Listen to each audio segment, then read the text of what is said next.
Life after the pandemic felt like a never-ending remix of the same sad song. First, it took Dad. A cough that wouldn't quit, a fever that wouldn't budge. Then Mom, a month later, the hospital walls echoing with the beeping of machines, the sterile scent of disinfectant a constant reminder of the fight she was losing. Two wonderful people, gone in a blink, stolen by a stupid virus. I was Amelia, 25 years old, and suddenly an orphan, for the second time. The first time, the orphanage walls felt cold and the other kids were strangers. This time, the emptiness felt different, a hollow ache in a house filled with memories. The lawyer called it a nest egg, $100,000 left behind by Mom and Dad. It wasn't a fortune, but it was a lifeline. They'd always encouraged my dancing, taking me to classes, watching every recital with tears in their eyes. It felt right to honor that love. So, I took a deep breath, wiped away the tears blurring my vision, and rented out a smaller place closer to downtown, a cozy 2-bedroom with hardwood floors that begged to be danced on. That's where Amelia's Studio of Grace was born. The first few months were a hustle. Flyers plastered on every lamppost, online ads that ate up my meager savings, and countless no thank yous from parents who couldn't afford lessons. But slowly, word spread. Maybe it was the catchy jingle I recorded myself singing, slightly off-key, but hey, enthusiastic, or maybe it was the free introductory class I offered. Whatever it was, kids started trickling in. Lily, a shy 6-year-old with pigtails that bounced as she danced, became my first star student. Her parents, a sweet couple who worked double shifts, practically beamed with pride at their daughter's newfound confidence. Then came the boisterous Miller brothers, 8 and 10, with boundless energy and a competitive streak a mile wide. My days were a whirlwind of giggles, missteps, and the sheer joy of seeing them discover the rhythm within. Social media became my best friend. I started posting short videos of myself dancing, leaps, pirouettes, the occasional spectacular stumble that always ended in laughter. It felt like a risk at first, putting myself out there like that. But the response was amazing. Comments flooded in, "Wow, you're amazing. You inspire me to dance again." Even a few messages from fellow dance teachers, offering tips and encouragement. One day, a notification popped up, a like and a comment on a particularly sassy salsa routine I'd posted. "Damn girl, you can move," it read. A little cheeky, sure, but it made me smile.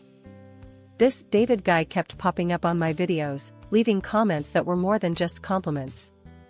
He talked about music, shared his favorite dance routines, and even quoted some ballet greats I admired. David was funny, charming, and seemed genuinely interested in everything I did, from the intricacies of a grand jeté to my favorite childhood cartoon. One sunny afternoon, a giant bouquet of lilies, my absolute favorite, appeared outside the studio door, a card signed simply, "Your biggest fan." And there he stood, leaning against the brick wall, a sheepish grin on his face. It wasn't fireworks at first sight, but a slow burn.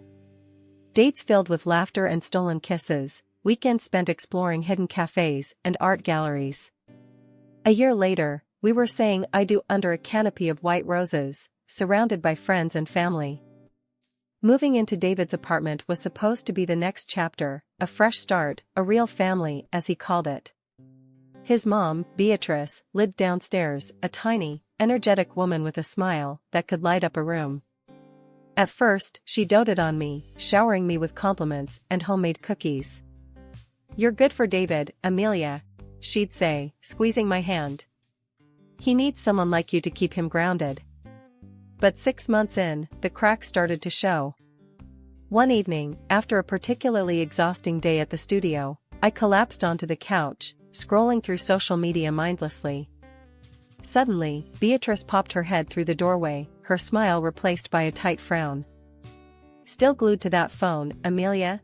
she said, her voice sharp. "Don't you think David deserves a little more attention than some random dance video?" I froze. "It's just a couple of students," I mumbled, shoving my phone into my pocket. "Students, huh?" Beatrice scoffed. "All those men watching you wiggle around online?" How do you think that makes David feel? Her words hung heavy in the air, laced with suspicion. My cheeks burned. There's nothing wrong with a few dance videos, I snapped, surprised by the rising anger in my voice. It's how I advertise my classes. Beatrice sniffed. Well, maybe you should advertise a little less shimmy and a little more stay-at-home wife. Then, without another word, she flounced back downstairs, leaving me fuming. David came home later that night, oblivious to the tension simmering in the air. I tried to tell him about Beatrice's comments, but he just brushed it off. Mom's just worried, Ames. You know how she is. His casual dismissal stung more than Beatrice's words ever could. This was supposed to be my family, a safe space.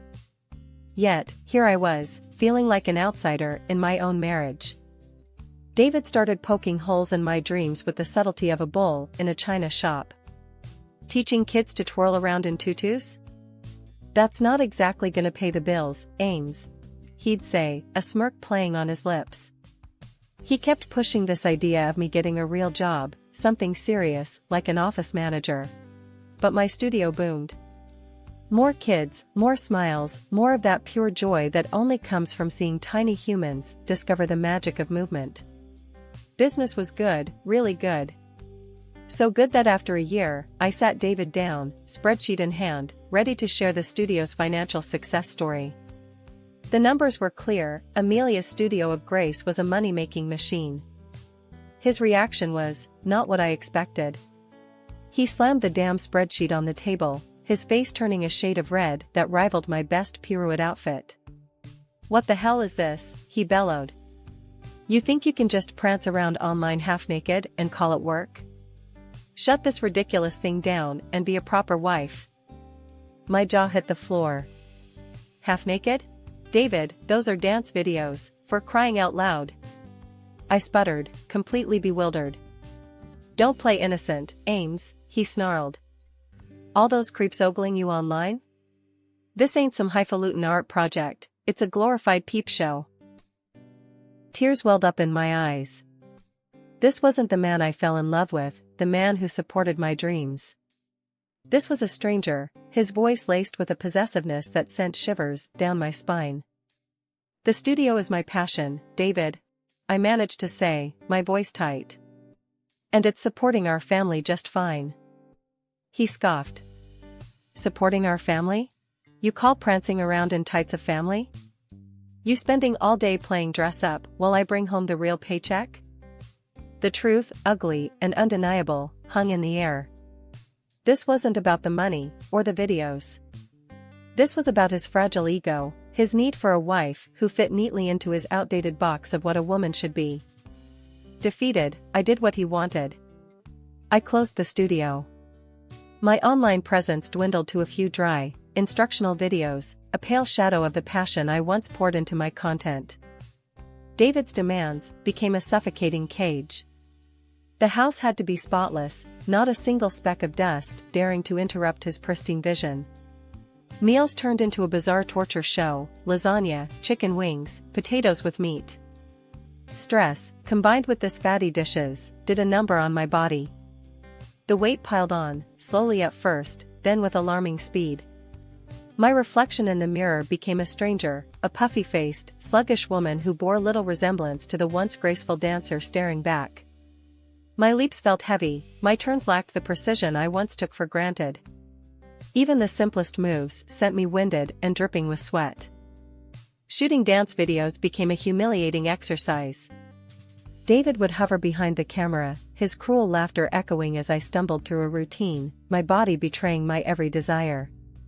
Look at those rolls jiggling, Ames. Maybe you should call this video Dancing Hippo. But the worst part wasn't the weight itself, it was the way David used it as a weapon. Fat cow. Useless lump. These became his daily greetings, laced with a sickening smugness. When I suggested seeing a nutritionist, he scoffed. You think a few kale chips will make all those creepy guys online forget about your jiggle factor? One evening, as I shuffled through the kitchen, David stopped me, his eyes raking over my body with undisguised disgust. You know, Ames, he drawled, "It's no wonder your real parents dumped you. Look at you now, a fat, washed-up nobody. Who else would put up with you?"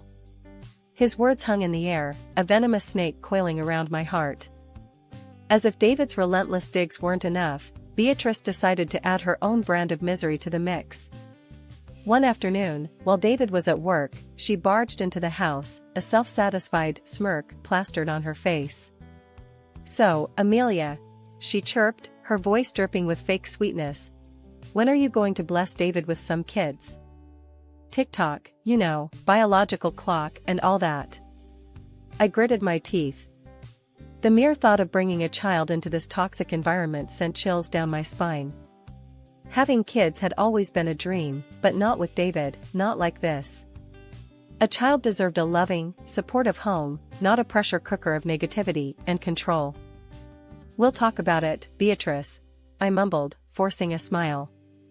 She narrowed her eyes, the smile evaporating. "Talk about it? Amelia, David needs an heir. This apartment isn't going to stay empty forever, you know." Her words were laced with a possessiveness that made me want to scream. This wasn't about giving David a child, this was about securing her hold on the family, about ensuring I remained trapped. The decision to take birth control was one of the few things I did for myself in that suffocating time. David, predictably, wasn't happy when his nightly prodding, as he charmingly called it, failed to produce the desired result. The already strained relationship between us dipped further into icy silence. One evening, as I sat on the couch, he stomped into the living room, a dark cloud hanging over him. "What's the deal, Ames?" he barked. "You acting like a friggin' nun lately? Is there something wrong with you?" I met his gaze, a newfound steely resolve settling in my gut. "There's nothing wrong with me, David," I said, my voice surprisingly calm. "Except maybe being stuck in this loveless marriage." His face contorted in rage. "Loveless? Don't you dare pull that crap. Who put a roof over your head, huh? Who feeds you?" His voice rose with each question, his face turning a dangerous shade of red. I stood up, my reflection in the TV's glossy screen showing a woman I barely recognized, the spark of defiance back in her eyes. "You may provide the roof, David," I said, my voice surprisingly steady. "But you stole my happiness. You stole my dreams." He lunged towards me, but I sidestepped him, my newfound awareness of my body surprising even me. "Don't touch me," I spat, my voice laced with a scrap of pride. My body, burdened by the extra weight and constant stress, started rebelling. I'd wake up feeling like I'd wrestled a grizzly bear in my sleep, a dull ache throbbing behind my eyes that wouldn't budge. Simple tasks like cleaning or cooking became monumental efforts, leaving me breathless and yearning for the comfort of the couch. Of course, David had no sympathy. My pleas for a break, a doctor's visit, were met with derision. "Quit your whining, Ames," he'd growl. "A little fatigue won't kill you. Just get your chores done." One evening, the world began to spin. I was making dinner, chopping vegetables with hands that felt numb and clumsy. The room tilted, the fluorescent kitchen light turning into a blinding starburst. My vision blurred, the rhythmic thud of the knife hitting the cutting board replaced by a dull roar in my ears. The next thing I knew, the cold tile floor greeted my cheek, the metallic tang of blood filling my mouth. A harsh voice cut through the fog clouding my mind. "Get the hell up, Amelia. Dinner's getting cold." It was David, his face contorted in a mask of fury. He grabbed my legs, shaking them roughly. "Stop playing dead and get me some food." Pain lanced through my head, a searing counterpoint to the dizziness threatening to pull me back under. "I can't." I tried to speak, but all that came out was a weak moan. The world faded again, the darkness this time a welcome embrace. Consciousness flickered back like a faulty light bulb. The sterile white walls swam in and out of focus, the rhythmic beep of a machine the only sound breaking the silence. This wasn't my apartment. Panic clawed at my throat, a dry rasp escaping my lips. "Easy there, dear," a soothing voice cooed beside me. A kind-faced nurse hovered nearby, her touch gentle as she checked my vitals. "You're safe now. You're at mercy, General." "What happened?" My voice emerged dry and weak. The events of the kitchen swirled in my head, the dizziness, the cold floor, David's angry face. Pieces of the puzzle started falling into place. "You fainted," the nurse explained. "Your husband brought you in. He seemed pretty agitated, demanding we get you back on your feet quick. The doctor will be in to see you shortly." A microinfarction. The doctor's words echoed in my mind, a stark warning. He'd painted a grim picture: continued stress, the unhealthy lifestyle, it could all lead to something much worse, paralysis. The threat struck a chord deep within me. Paralysis. The image of myself, trapped, helpless, filled me with a primal fear. Lying in that sterile bed, a new resolve solidified. Change. I needed to change. For my health, for my sanity, for the life I still craved. The next morning, the rhythmic beeping of the machines was replaced by a knock on the door. A jolt of fear shot through me, but it was quickly replaced by surprise as two uniformed officers entered the room. "Mrs. Amelia Jones?" The taller officer, a woman with a kind but firm face, inquired. "Yes, that's me," I croaked, my voice still recovering. "We're Officers Ramirez and Lee," the other officer, a man with a no-nonsense air, introduced themselves. "The doctors informed us about the bruises on your arms and legs, Mrs. Jones." Tears welled up in my eyes, threatening to spill over. Taking a deep breath, I nodded. It's my husband," I confessed, my voice thick with emotion. The officers exchanged a look. Officer Lee pulled up a chair beside my bed. "Can you tell us what happened, Mrs. Jones?" he asked, his voice calm and reassuring. And so I did. I recounted the details of my life with David, the emotional abuse, the constant belittlement, and finally, the violence that led to my collapse. Their faces, initially neutral, hardened with anger as I spoke. For the first time in a long time, I didn't feel alone. The day of my discharge from the hospital was bittersweet. The house, a small inheritance from my parents, had been gathering dust while I'd been trapped in my marriage. But as I walked through the door, sunlight streaming through the windows, it felt like a new beginning. The initial euphoria, however, was short-lived. My phone would buzz with unknown numbers, a chilling voice spewing threats and insults. "You think you can just run away, Amelia?" a voice snarled down the phone one evening. "I'll find you. You'll come crawling back to me, begging for forgiveness." It was David. My heart hammered against my ribs, fear threatening to consume me. But then, a surge of anger replaced the fear. I wouldn't let him win. Grabbing my recorder, I hit the record button. "Leave me alone, David," I managed, my voice shaky, but firm. "Don't tell me what to do," he roared back. "You're mine, Amelia. You always will be." "Don't listen to him, Amelia," my lawyer, a sharp woman named Sarah, advised when I relayed the harassing calls. "We'll get a restraining order, and the police will take care of the rest." The court case culminated in a tense courtroom setting. David, his face red with anger, sat across from me, while Beatrice glared daggers from the back row. The judge, a stern-looking woman with a graying bun, turned to me, her gaze firm but kind. Considering the evidence presented, including witness testimonies and the audio recordings, the court finds in favor of Mrs. Amelia Jones. A permanent restraining order is hereby granted, forbidding Mr. David Jones from approaching Mrs. Amelia Jones within 500 feet, or from contacting her in any way, directly or indirectly, through third parties, or through social media. David opened his mouth to protest, but his lawyer, a harried-looking man, placed a restraining hand on his arm. Beatrice, her face a mask of fury, stormed out of the courtroom. David, defeated, slumped back in his chair, his face ashen. Furthermore, the judge continued, her voice ringing through the courtroom, "Mr. David Jones will be required to pay Mrs. Amelia Jones a sum of..." She paused, consulting the documents before her, $2,000 per month in spousal support for a period of 2 years, considering the financial disparity between the parties. A gasp escaped David's lips. Spousal support? He'd expected me to crawl back, not walk away financially secure. The sterile comfort of the hospital room felt like a lifetime ago. Back in my own house, the disquiet that had gnawed at me for weeks intensified. Sleep was a luxury I couldn't afford. Every creak of the floorboards, every rustle of leaves outside my window sent a jolt of fear through me. I knew I couldn't stay. David's threats, the relentless phone calls, and Beatrice's venomous messages had taken their toll, chipping away at the fragile sense of security I'd built. Selling the house was a nerve-wracking process.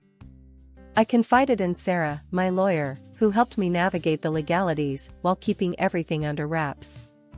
"We can't risk David or Beatrice finding out, Amelia," she warned, her face grim. "A fresh start is exactly what you need." And I sold my house to a charming married couple. Starting anew in a different city was both terrifying and exhilarating. Finding a small, cozy apartment felt like a victory.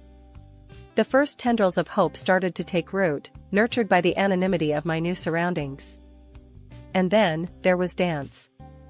The dance studio, once a cherished haven, had become a painful reminder of what I'd lost.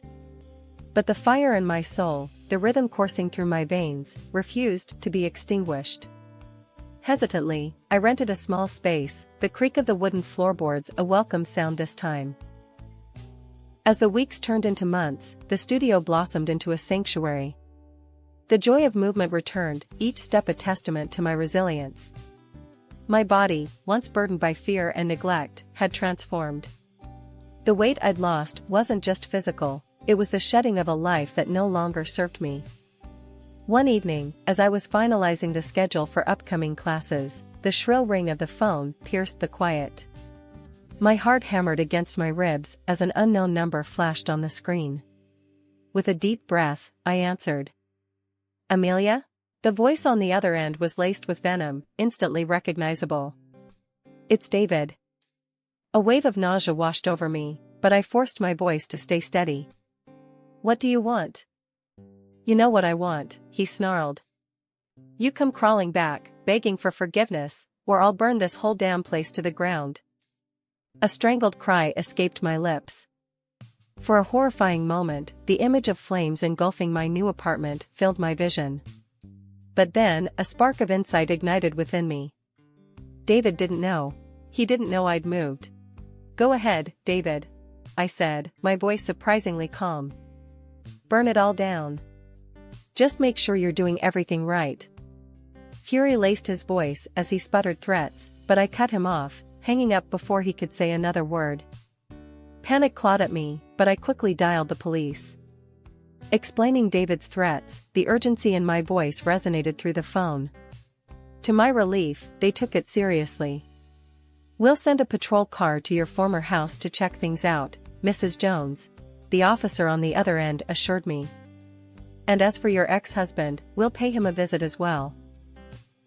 Later that evening, a wave of relief washed over me as the police confirmed they'd apprehended David at his home, a Molotov cocktail half-assembled on his kitchen counter. The atmosphere of the courtroom felt a world away from the warmth of my dance studio. David sat across the room, a caged animal, his eyes flickering with a mix of defiance and fear. Beatrice hovered outside the courtroom, her once perfectly coiffed hair a mess, her designer suit hanging limply off her gaunt frame. She caught me outside the bathroom, her voice a desperate rasp. "Amelia, please," she pleaded, her eyes red-rimmed. "Think of David, of the family. Don't put him away." "Family?" I scoffed, the hurt a dull ache in my chest. The only family he ever cared about was the one he controlled. The prosecution presented a clear case: the Molotov cocktail found in David's kitchen, the threatening phone call, even a neighbor who'd seen David lurking around my old house the night before his arrest. As I took the stand, David's gaze burned into me, but I held it, my voice steady as I recounted the details of the call, the chilling threat of burning the whole damn place to the ground. The verdict was swift and merciless: 5 years behind bars. A flicker of satisfaction sparked within me, quickly replaced by a wave of relief. Justice, though delayed, had finally been served. My dance school blossomed. The small studio expanded, filled with the laughter and joy of movement. Looking at the faces of my students, their eyes alight with passion, a sense of completion washed over me. One evening, a notification popped up on my phone. An email from a prestigious dance company, requesting a collaboration. A wide smile stretched across my face. This was more than just a second chance, it was a new beginning, a melody, composed on my own terms.